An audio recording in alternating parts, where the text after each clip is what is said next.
da relação do Didi com o Dedé, o que você escutou do pessoal? Então, Por que você não entrevistou o Didi? não, E eu nem ia o Dedé? entrevistar. É. Eu ia entrevistar. Porque o Dedé, eu vi você no De Noite com o Dedé, numa entrevista. O que acontece aí? Esse meu primeiro livro, O Cinema dos Trapalhões, eu entrevistei 132 pessoas. E era natural que dessas 132, algumas não falassem bem do cara. O Renato me recebeu na casa dele. Foi o último cara que eu entrevistei, foi o Renato Aragão. Fui na casa dele, cara. Puta, foi uma das maiores emoções da minha vida. Ir lá na casa dele, chegar lá, ver aquele rapazinho, porque a televisão, você idealiza os caras, né? Você fala, esse cara é um cara... Chegou lá, o Rafael, eu falei, puta que pariu, tô na casa do Renato Aragão, vim entrevistar o Renato Aragão. Eu fiquei quase 2 horas entrevistando ele pra esse livro. Ele elogiou minha pesquisa. Pro livro, não pro livro. documentário.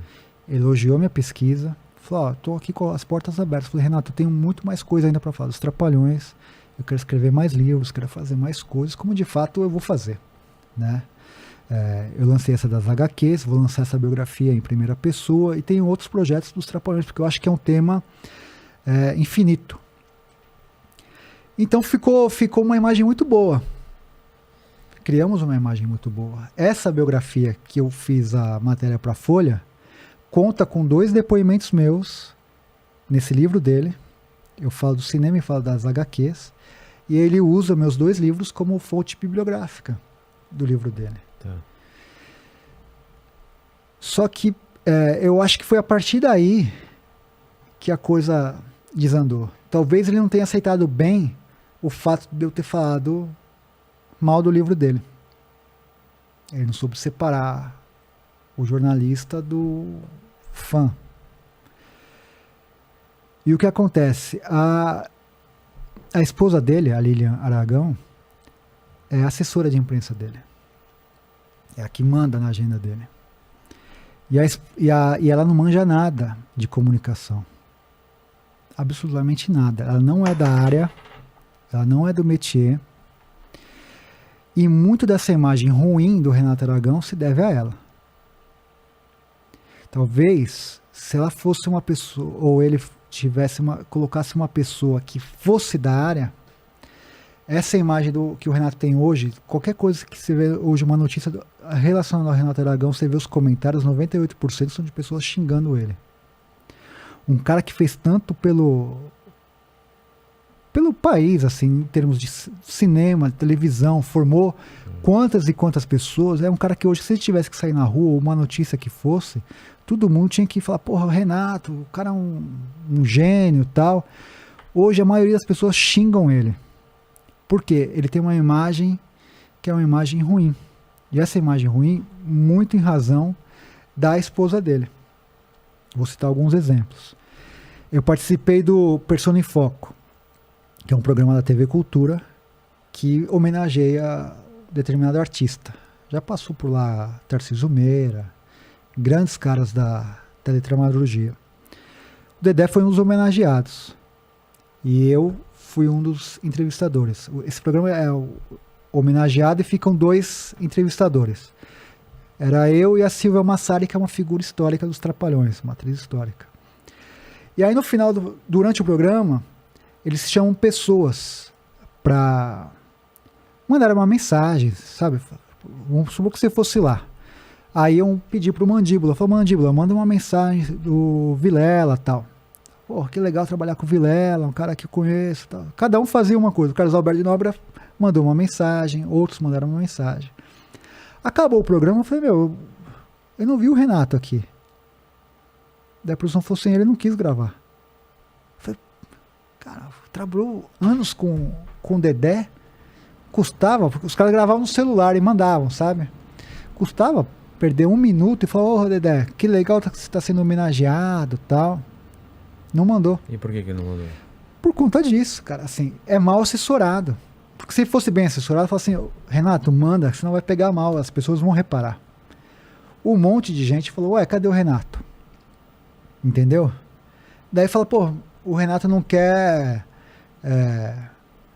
prestar uma homenagem ao Dedé. Então cria essa imagem. Tô te dando um exemplo de vários. Entendeu? assim. Então, esse tipo de assessoria faz mal a ele.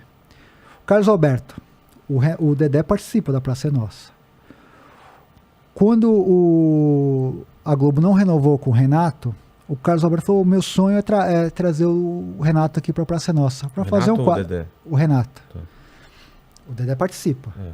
Mas o Carlos Alberto falou isso nos meios de comunicação. Falou: meu sonho é o Renato aqui na Praça é Nossa. Custava, o SBT ia pagar uma passagem de primeira classe para ele. Gravar 5 minutos, uma homenagem, o que for. Cara, quantos humoristas, quantos caras legais foram na Praça é Nossa. Carlos Alberto, cara, estendeu a mão pro Renato e pro Dedé. Lá atrás. O Carlos Alberto foi redator dos Trapalhões por muito tempo. O pai e o filho. Ah, é? Eles chegaram a participar da Praça da Alegria. Chegaram a participar. Custava o Dedé o Renato com uma dívida de gratidão. Falou: eu vou até lá. Participar, fazer um quadro. Não foi. E nem responde. Entendeu? Não cria uma imagem de antipatia. Você conseguiu entrevistar o Dedé. Mas eu duvido que você consiga entrevistar o Renato Aragão. Você acha que ele não dá entrevista? Não dá. E ele tá processando o Rafinha, sabe disso? Então, sei que coisa mais sem graça, cara. Assim, o humorista, ele tinha que ter o espírito do Didi. O Didi era um cara que zoava todo mundo. Ele não chegava lá, eu zoava o Mussum, Pássaro Grande, Dedé. Isso aí camufla. O Zacarias. Todo mundo, o Didi zoava, cara. Ele tinha que ter um pouco... Falei: puto, o cara me zoou. Foda-se. Ou usou o Rafinha, manda uma piada. Agora, processar por causa de um comentário que do TikTok dele é horrível mesmo, cara. Qual que é o problema de o cara emitir essa opinião? Falando: que papelão. A piada é que ele estava sequestrado, né? Assim. Então, o que acontece nisso também? Essa é uma opinião minha. Que hoje é difícil até dar opinião, que os caras acham que... Mas assim, a esposa dele pega carona com ele. Então o que ela faz? Ela quer ser uma influencer. Então ela usa da popularidade do Renato para ganhar seguidores. Então ela faz esses vídeos bizarros dele dançando, tal, não sei o quê. Até me lembrou esse livro que eu vou fazer, a biografia dos Trapalhões. Eu entrevistei o Boni. Tá. E o Boni falou uma vez pro Renato que ele em 89, o Boni percebe que os Trapalhões, os índices de audiência estavam caindo e tal. Aí morre o Zacarias, o Mussum. Ele fala assim: Renato, encerra, para com dignidade. Até um pouco antes da morte do Mussum, ele fala isso pro Renato. É melhor você parar no auge. Ele devia ter ouvido o conselho do Boni. Porque esses vídeos do TikTok acabam com qualquer reputação do Renato. Você vê que é uma coisa muito forçada, né? E é uma coisa muito mecânica, porque assim, ela posta e ele já responde em seguida, mas não é ele que responde, é ela que responde pra ela mesmo, sabe? Gatona, eu te amo, tal, uma coisa muito... Enfim. É que eu não vejo TikTok, então... Não, mas é no Instagram que ele coloca também. No Instagram? Uns vídeos, umas dancinhas e tal. E ele podia chegar pro Rafinha e falar: se eu sou sem graça, imagina você, sabe? Dá uma... Devolver. Piada, Agora, processar. E aí surgir o quê? Fala: porra, olha só que coisa idiota, né? Porque o processo é uma forma de censura, né? A ditadura acabou, mas tem outros tipos de censura, né? O cancelamento é um tipo de censura. Hoje as pessoas se autocensuram com medo de serem canceladas. Ou de não falar as coisas que eu estou falando no comentário com medo de ser processadas. Entendeu? Eu não estou cometendo crime algum. Mas entendeu? O advogado do Didi já falou Já falou comigo. Falou o quê? Já me ameaçou. Entendeu?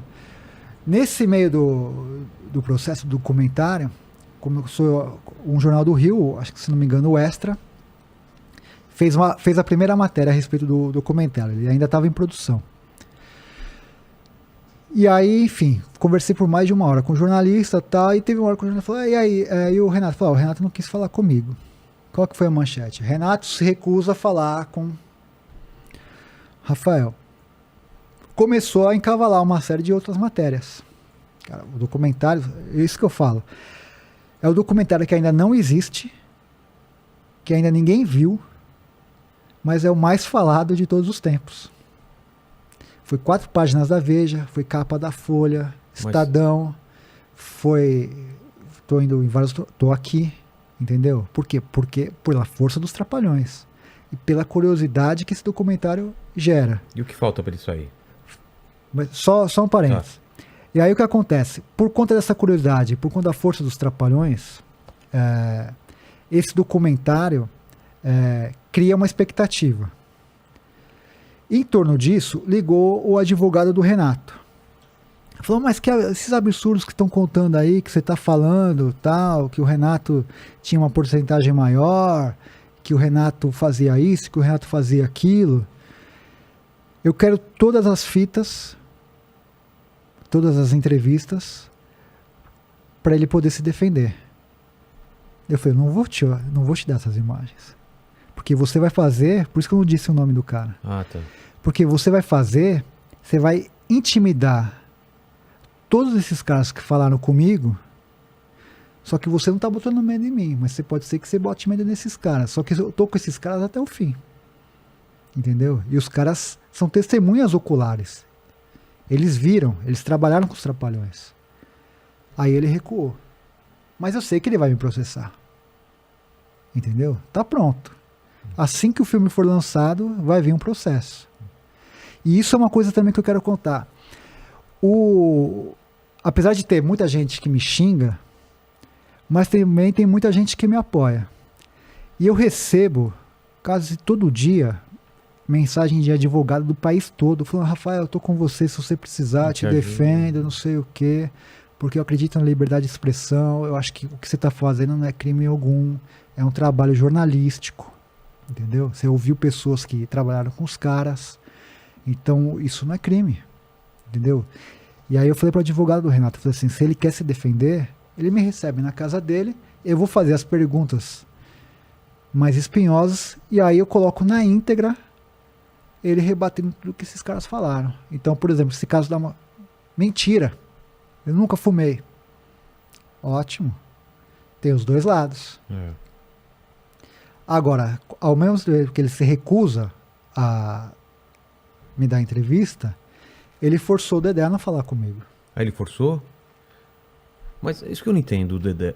Vocês foram no de noite. Sim. Então tem uma relação boa entre você e o Dedé. Respeitosa. O Dedé, eu fiz mediação de bate-papo com ele. Ele fez um bate-papo na escola da minha filha. Ele fez uma carta dizendo assim, o Rafael é uma pessoa que eu conheço e que está apta a fazer esse documentário, uma carta de apoio. Só que o Dedé ele tem uma relação de dependência com o Renato, num aspecto.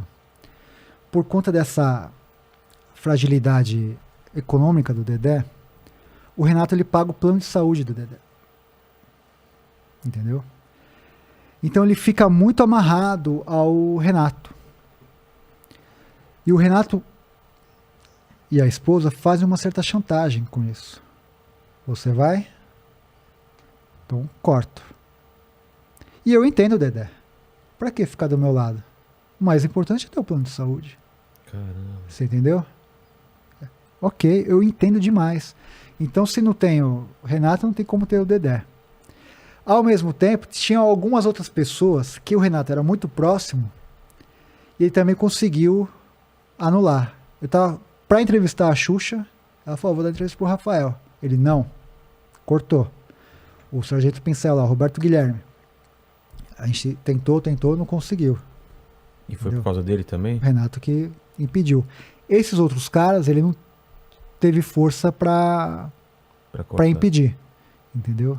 O que eu sou muito grato a esses 64, tô com eles até o fim. Entendeu? Eu acho que assim, a gente tem que lutar pela liberdade de expressão. Mas o Dedé, ele não vai falar com você mesmo? Não fala. Nada? Sobre nada? Nada. Ó, vou te dar um outro exemplo. Nessa pandemia, eu fui convidado para Mas, por participar. exemplo, ele veio aqui bater papo Não, com a para gente. você. O Mas se eu problema fosse- é você. sou eu. Tá. Comigo. Entendi. Comigo. Tá, O Dedé, onde chamar, ele vai. entendi. Entendeu? Onde chamar, ele vai. Esse bate-papo, durante a pandemia, teve um bate-papo virtual para falar do JB Tanco, que foi o grande diretor dos Trapalhões. E aí o sobrinho do Tanco, neto do Tanco, convidou a Lucinha Lins, convidou o Dedé, convidou outras pessoas e a mim. Quando ele mandou aquele banner, eu falei, nossa, eu tô com o Dedé nesse... Estranhei, eu falei, ué, a gente vai estar junto, mesmo que virtualmente, né? Nesse bate-papo para falar do Tanco. Enfim. Aí começou a live, o Dedé não apareceu. Então começou a rolar a live lá, a gente conversando. Até que depois da live, no outro dia, eu falei, sabe por que o Dedé não foi? Porque esse banner chegou até o Renato e o Renato falou, não participa. Caramba. O Rafael tá lá. Porra, que dó, cara. Então assim, é uma série de censura, de o cara ficar tesourando, entendeu? Eu acho isso chato. Tanto é que assim, o que eu acho que ele tem que fazer, e o que ele tá fazendo um documentário para rebater o meu. Quem? O... Renato Aragão. Ah, é? Produzido pela O2 Filmes. Pela O2, É. pô, então vai ser um puta documentário. Mas assim, eu tenho certeza, e isso modéstia as favas, que o meu vai ser melhor que o dele. Porque os caras que eu entrevistei, ele não vai conseguir entrevistar. E as histórias que eu tô trazendo, ele não vai conseguir trazer. E a pegada do meu filme é diferente do filme dele. Entendeu? Eles fizeram uma vez um documentário chamado O Mundo Mágico dos Trapalhões. Foi dirigido pelo...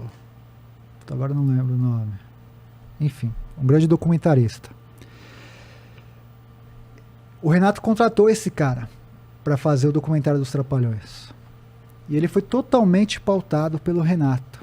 Então falou, você pega isso. É um documentário extremamente sem graça. Acho que foi para comemorar os 15 ou os 20 anos dos Trapalhões. E o cara teve acesso ao camarim, aos bastidores. O cara tinha uma fonte riquíssima, coisa que eu não tive. Mas ele não aproveitou. Ele não aproveitou por conta do Renato. O Renato aparece em 80% das cenas e os outros nos 20%. Mas é aquela coisa, olha que coisa linda. O título já diz, o mundo mágico dos Trapalhões. Entendi. Então foi aquela coisa apoteótica. Mas tem data já de lançamento desse documentário do Renato? Eu acho que ano que vem. Ano que vem. Tá em produção. E o seu, o que falta pra lançar? Falta coragem. Mas tem material suficiente já. Falta coragem de alguém pegar e dar a mão e falar, vamos junto. Quanto você tem de material? Quanto tempo? Você tá editado já? Tem mais de 100 horas. E editado? Bruto.